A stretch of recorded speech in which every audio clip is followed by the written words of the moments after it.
Hello, I'm Simon Whistler, you're watching TopTenzNet, and in the video today we're looking at the top 10 hidden truths about historical artifacts and inventions. When it comes to history, while there's still some mystery to our past, we tend to think we've got things pretty well figured out. Many people are convinced of the origins and truths behind many famous artifacts and inventions, even though the history of them is much more complicated and bizarre than most people realize. Just like someday people will probably stumble across the remains of a floppy disk and wonder if it was a plate, many of the things that happened through the past have become distorted through the lens of history.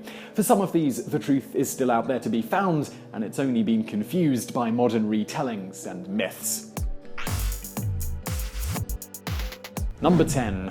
Iron Maidens were not for torture. For those of you who don't know, an Iron Maiden is an alleged medieval torture device shaped like a giant's coffin that can fit a person. The door and the inside have giant spikes that slowly impale you as the door closes in on you. It's easily the most metal torture device ever conceived, which makes sense considering a metal band has chosen it as its namesake. However, to the disappointment of Maiden fans everywhere, the torture device was never really a thing at all. The Iron Maiden was actually conceived by the 19th century version of a performance artist who cobbled it together from pieces of other old torture devices. The artist and his friends gave it to a museum where it was mistakenly listed as a medieval torture device, and before long the idea of the Maiden was horrifying and captivating people all over the world. The point of the artists had been to show how awful the past was compared to the present, and to illustrate it by showing an example of what they thought the worst tortures of the past would have looked like. Indeed, people were trolled into thinking it was real and now believe in a device that never existed. The truth is, though, that they didn't need to make a new device. Many medieval torture implements were more brutal and horrifying, so that they really didn't need to make any fake ones. Also, the Maiden might be a painful way to kill someone, but it would have been impractical as a torture implement. Torture was generally used to extract a confession or get information.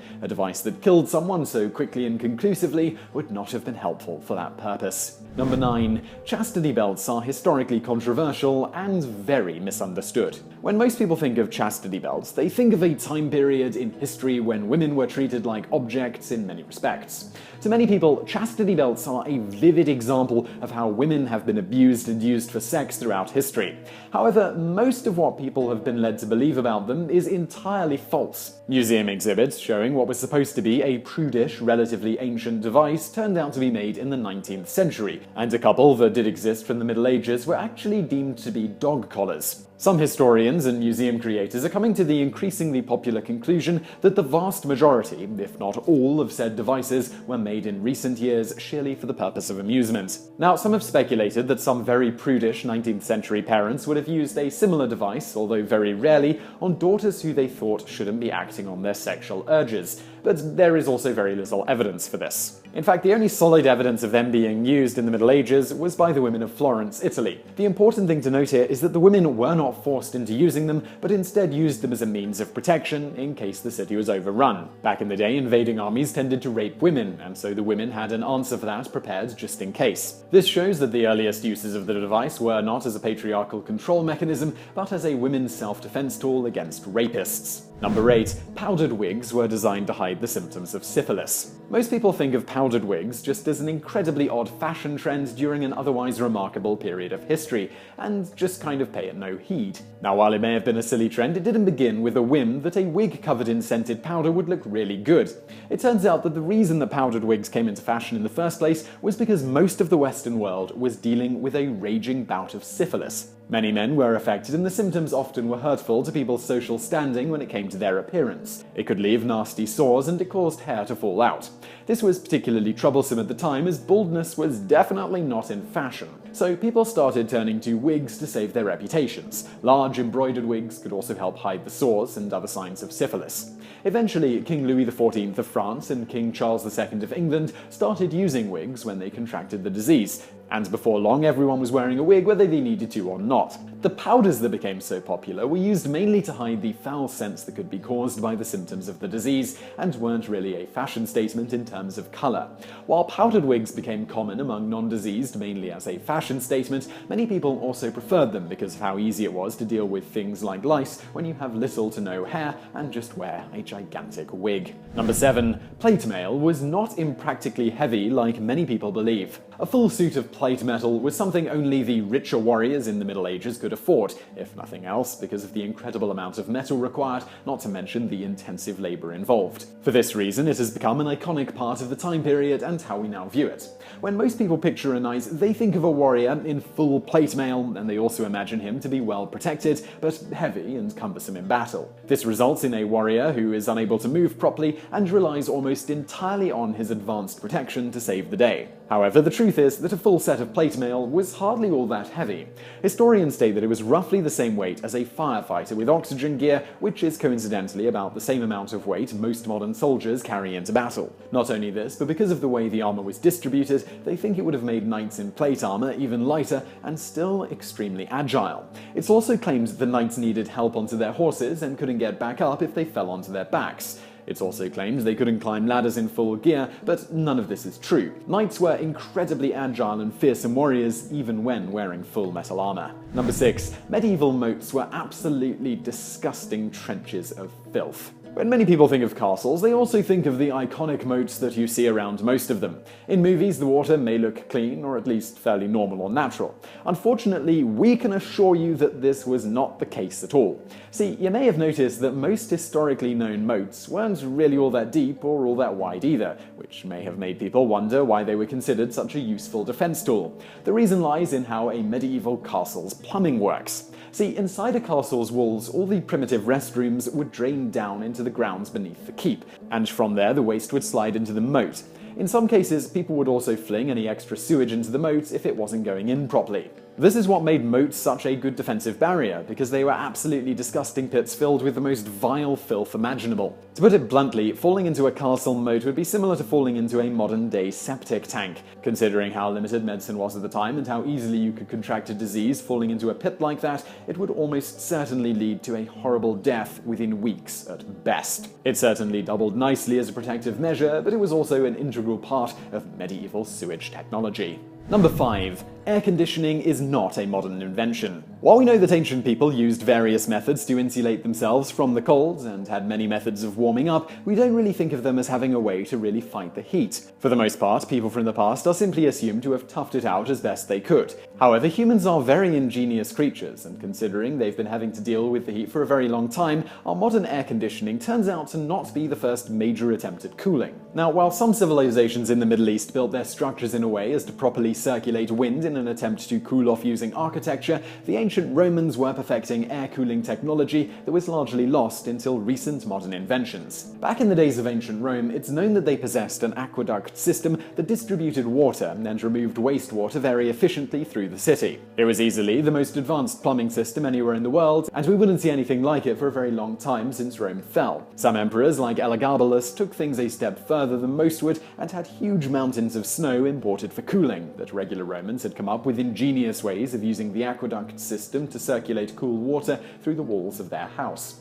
This allowed a very advanced system of air cooling that would likely have also required a lot less power and upkeep than ours does today. Number 4. The Holy Grail originated from ancient Celtic legends, and not the Bible. Everyone has heard of the legend of the Holy Grail, the alleged cup that caught the blood of Jesus Christ and was passed down to various different groups of protectors depending on who you ask. The story is featured heavily in Arthurian myth, where the king is obsessed with finding the Grail itself. Most of these stories attribute incredible power or knowledge to whoever possesses the Grail, and many groups have been said to search for it throughout history in the hopes of enriching their existence. We all know these stories well, but what many people don't realize is that the Arthurian legends most people know of is not based on biblical legends, but actually an old Celtic pagan myth about a cauldron of the gods. It all started in Celtic legends about their gods known as Dagda. These gods leave a cauldron on earth that many men seek and is known to heal wounds and grant great power and riches to those who find it. Historians have explained that the Arthurian stories are basically a retelling of the story of a Celtic god-king called Gwydion, who had very similar adventures to Arthur in pursuit of a cauldron with almost the same attributes. While this may seem surprising to some, it was not uncommon for one religion to rewrite some of another's tales when they came to prominence over the other faith.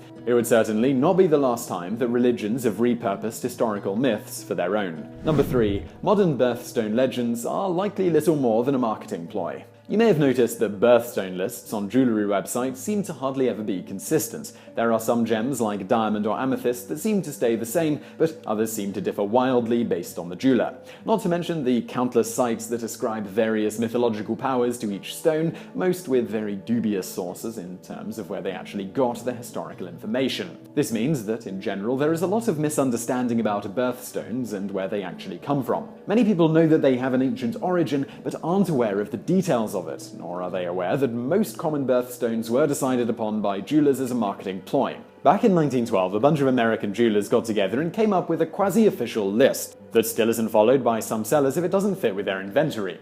This list has been criticized by some for being designed mainly to sell as many shiny stones as possible, regardless of historical veracity.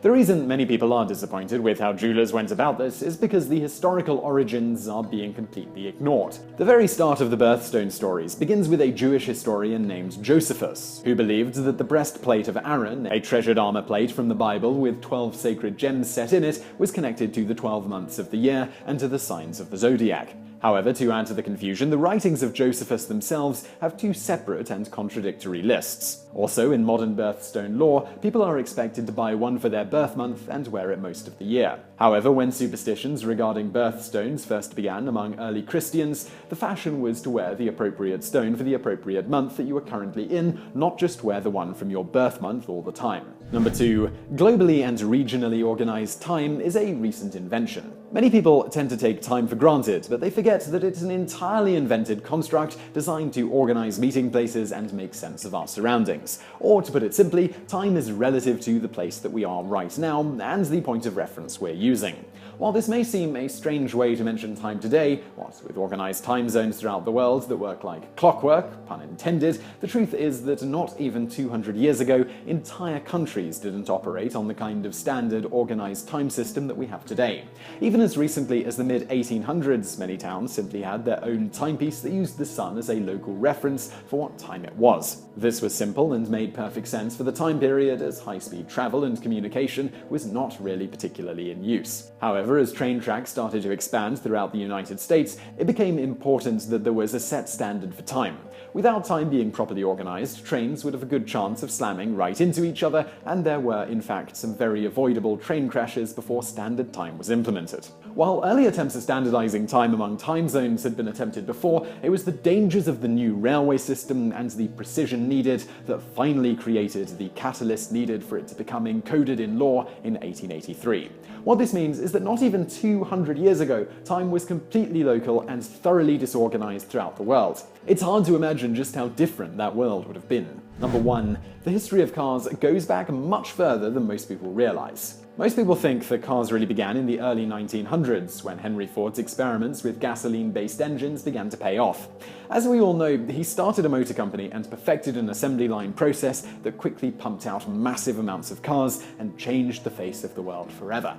Before long, using animals to pull your transportation was a thing of the past, and burning fossil fuels became the new thing. However, what most people don't realize is that the reason the car's popularity is so recent is not because an automobile is a new idea, but because Ford was the first to perfect it in a way that made it appealing and somewhat practical to use, as well as being the first person to find a way to easily mass-produce the cars. People had been experimenting with vehicles that could move without an animal's help for hundreds of years. Back in the 1600s, a skilled inventor named Ferdinand Verbiest built a self-propelled steam vehicle as a toy for the then Emperor of China.